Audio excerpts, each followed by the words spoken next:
But it's really nothing you can do. Like someone said, don't wear hoods. The situation with Trayvon Martin. Don't drive a certain car. Don't drive a certain car. Or don't wear a hat. Don't reach for anything. Put your hands up. And you have the situation with Mike Brown. And then, it's like all of these things we keep telling our children. So we got to write a book, like a code. But even if you have a code, it's not going to work. Yeah, I'm just saying that's what they want to do because it keeps changing. Let's add this to the book. The black codes. Oh, yeah, the black codes. Let's add this to the book. Next, like, don't drive a car. Make sure that your tires are always full of air, and that they're not the tires aren't worn. You know what I'm saying? Make sure they're not slick. Or your tail light. Yeah, your tail light. Make sure they don't do it. But they could walk up and bust your tail light. So it's like it doesn't really matter, man. Or your tag is up to date. Yeah. There's so many different things, and I really don't think. I think it will confuse any young person. Because even if you could be walking while black and you get harassed and pulled over, or standing talking to your friends on the corner, I guess in the situation with Mr. Eric Garner in New York, like he was breaking up a fight. So, I mean, it's no ideal situation to be African American in this country, and it goes back to the lynching situations. If they felt like you looked at a white woman the wrong way, or you talk, or it was an inflection in your voice, they would hang you and kill you. So there's no right or wrong reason. If they feel like doing something, they're gonna do it. Right, because they could just pin something on. Because there are plenty of people now getting out of prison because their cases have been overturned, and people are like, oh, it's a victory, but that's not a victory because the person spent 30 years of their life in prison wrongly accused of a crime that they didn't commit, basically. And you basically killed the family tree, because if that person did not have children before they went, 30 years later, I mean, men can still have children, but it's like, well, what kind of father could you be, because you were incarcerated 30 years of your life. So it takes time to get back into society, because if you went away 5 years ago, you come out now, you're like, what is all of this social media crap? 10 or 20 years of technology has already so imagine passed, 30 years. Like, yeah. It's an unjust system, and it seems like we're going back. There probably wasn't even a such thing as a cell phone or anything at 30 years ago. Because I can't remember that. I don't think if they did, I think they had those little car phones or whatever. But it's just, it's heartbreaking, and I become numb, which is sad, when I saw the situation in North Charleston, South Carolina, with the police officer who planted the taser gun there. Like, it's just like, I didn't watch the video because I didn't want to see someone loved one get killed, and and have that image in my head. I've seen enough images of people not breathing, or their hands up, or they're just walking from the store with Skittles. Like, the images are starting to become too much. Then you have these people on these different websites making fun of these situations, but nobody's saying anything about that either. So it's a mess, and the world is I think that it hasn't changed. People are saying, oh, times are getting harder and they getting worse, and I'm like, if you look back and you go back medieval times and then come all the way back up, they used to just chop people's heads off and hands off and throw them on stakes, and they look at those times, and it's just now. I mean, it's to the point where things are the same. But now they're not putting you on a stake. They got the video. Somebody can record it and show you how they just basically kill somebody at gunpoint, and nothing really happens. And that you saying that brings the image of how they said people would come all across from the town to see a black man or woman or child, boy or girl, get lynched with picnic baskets. Like, so now you can just click on a video and see it, and you're like, It's like you said, nothing's new under the sun. Right. It's just changing and evolving of the delivery of how it's coming across. Because I wouldn't be surprised if those rednecks are out sitting somewhere, like eating popcorn or something, and and watching those films, watching them, and they probably really excited, watching it. And they probably using it for recruitment. Yeah, of course. But they use this whole thing with Obama for that as well. Like, they use all the for his everything that was set up for Obama, they used that to basically recruit, for their organizations. They used that. They used Obama for that. Because again, to me, I just feel like we're sitting back and we're fighting for individuals to make a change, and then that's not going to happen because every time we think, oh, this person's going to be the next person, we think that they really arguing amongst each other. When at the end of the day, they're probably going out drinking liquor and going shooting guns and duck hunting or quail hunting or something. Right. and we think, oh, well, he doesn't like that, so he doesn't like this person or that person's ideas. But they're all friends. They're friends. Their kids go to the same school. Because they can hang around anyway. It's 200-300 of them or something or whatever. Right. So who can they really just be friends with besides each regular other?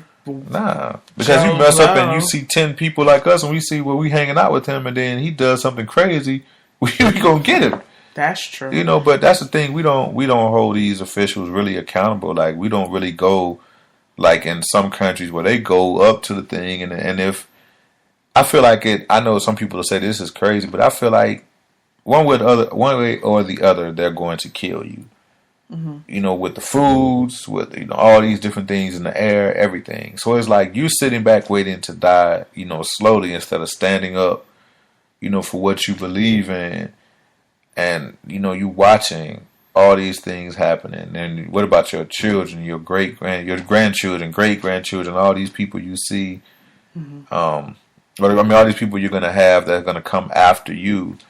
And if we don't stand up at some point now to try to make a change with the government, we understand that the police, they're doing this and that, but we got to start, politically and with the banks, all these different people, we have to start with that.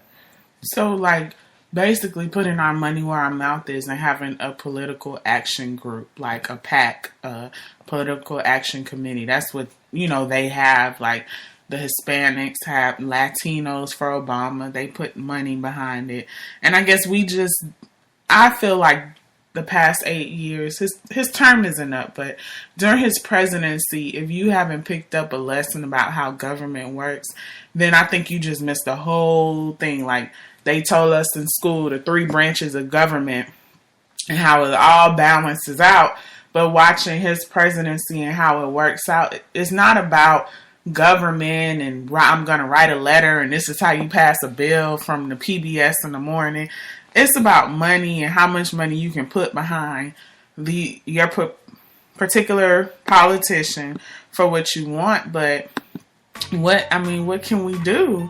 Let's start a political action group.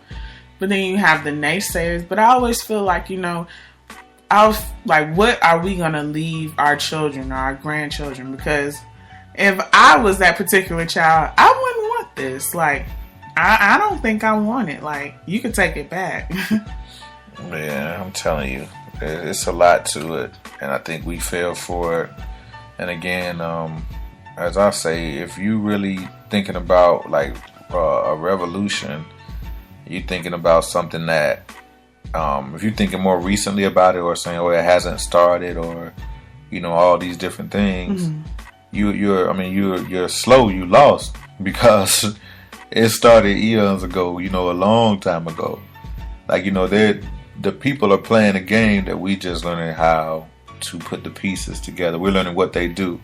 They know the game of chess, basically. If you want to put it, I'll put it like that. They know the board, they know the pieces, what they do, where to move them. Right. We don't even know what they do. We just these pieces, they're nice to look at. You know what I'm saying? But what do they do? And we have no idea.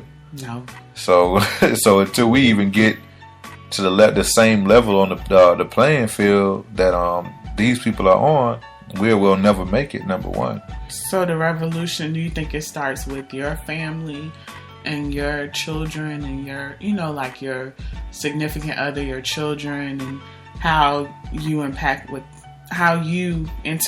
them, in that sense? You won't be able to do it. You can start like that. Of course, you want to do that to protect your family and teach them things, but you're not going to be able to do that by yourself. It's going to take that several families, generations now. Because like I said, it's not going to be something we're going to go up there with the bullhorns and do, right away. It's not going to happen like that because it's going to be 10 of us. It'll be 1,000 of us that'll go out there. And then out of those 1,000, you probably got 200 people that's really just out there spying and, they're going to tell everything that happened when they get caught or whatever. So it won't work out like that until we have a record number of people from everywhere, of all classes of people that say this is that what's going on in this world is not right. And I'm talking about worldwide. Right. And like that, none of these things aren't right. We need to do something about it. And then that's when it'll really happen. It's not going to just start here and we're just going to say, oh, we're going to take what's happening because they have friends in other places. So it's basically there's no identification between African Americans here, Afro Brazilians, Afro Cubans, right. Afro Australian. Like it's African descents everywhere. Like black people are everywhere. So we're not connected. But then I've reached the point where I don't want your jobs. I don't want your equal and fair housing. I really just want what's owed to me and let me go start something of my own, like my own nation. I guess in the sense of Marcus Garvey, like I don't have to go back to Africa, but give me what's due to me so I can go from there. I don't want a little crumb because I feel like equal housing and affirmative action, those are crumbs. I want the whole loaf of bread that's due. Well, again, it's a setup because even like the welfare and all those programs, that's a setup. Because it sets up something with money, basically, that doesn't even exist, and you're giving people that money, and they depend on that money. Now, what happens when, they need when they need those people to do something for them? Because they're going to cripple those people, and they still have cotton fields out there, in certain places in America. Even when the prisoners get locked up, they still go and do these things in some states. So if you thinking like that you're just getting this stuff on this system and there's nothing that's going to come from behind it because you're thinking that I'm going to have a kid with this guy, I'm going to outsmart him, and I'm going to stay on the system and live off of this system forever. And so any moment those people could be like, you owe me. You owe me. And we coming to get it. And what they're going to do to get it, it's going to be in a world of hurt. Because when they take your kids, and take your family members and these FEMA camps that people not really paying attention to. These camps that they have set up around the United States. Yeah. But you try to talk to people about it and they look at you like you're crazy. Right. And it's like, you really have to pay attention. Like, it's things out there, not crazy. Well, it's irrelevant if you believe me or not anyway. You know what I mean? Because when they go down, whether you believe me or not, I know, and I've already put the word out to you, so it's irrelevant with me. If you want to believe me or not, you can say I'm crazy. And you can say I'm crazy if I tell you that, they say they're going up to Mars, and you say, well, there's nothing up there. If you'll be out of your mind to believe that there's no other people on that planet, on these other planets that they're finding, you got to be crazy to think that there's nobody else out here in the world besides us. And they got to think we're aliens too. Man, those people are going to... they're their own form. Right. We're aliens to them. So, God, if you believe that God created this whole galaxy and universe and he just said, okay, I'm just going to put people on Earth, I do agree. That's kind of like... It's crazy. Narrow-minded. Right. And... for anybody who would think anything different, to me, I would think you're crazy to think that there's nothing else out there. You know what I'm saying? That's how I look at it. You got to be crazy. Because if you think those people are going up there on a one-way trip and they cannot come back, why do you think that is? Maybe they can't come back and tell us what they see. Right. Of course that's what it is. They can't come back and be like, there's people over there. Right. Of course they don't. And because when they show you these places, they show you remote areas with nothing on it. You can do that here. You can come in this planet and go to remote places where there won't be people, deserts, different things, and sit, and go down, certain parts of that planet and say, well, there's nothing there.